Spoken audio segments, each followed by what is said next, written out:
How to install cam scanner in Android device. So hey guys, welcome to my channel, and in this video I'm going to show you how you can install the cam scanner in Android device. So it's super easy and we will make sure you get it right. You just make sure to watch the complete video carefully to avoid forgetting anything and making mistakes.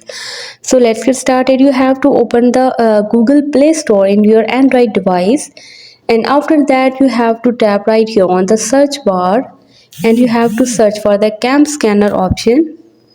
So let me select for the cam scanner, and after that you can see the cam scanner option. So this is the application that you have to install in your Android device. So you can see that I have already installed this application, so I can just simply tap right here to open this application and I can use this application.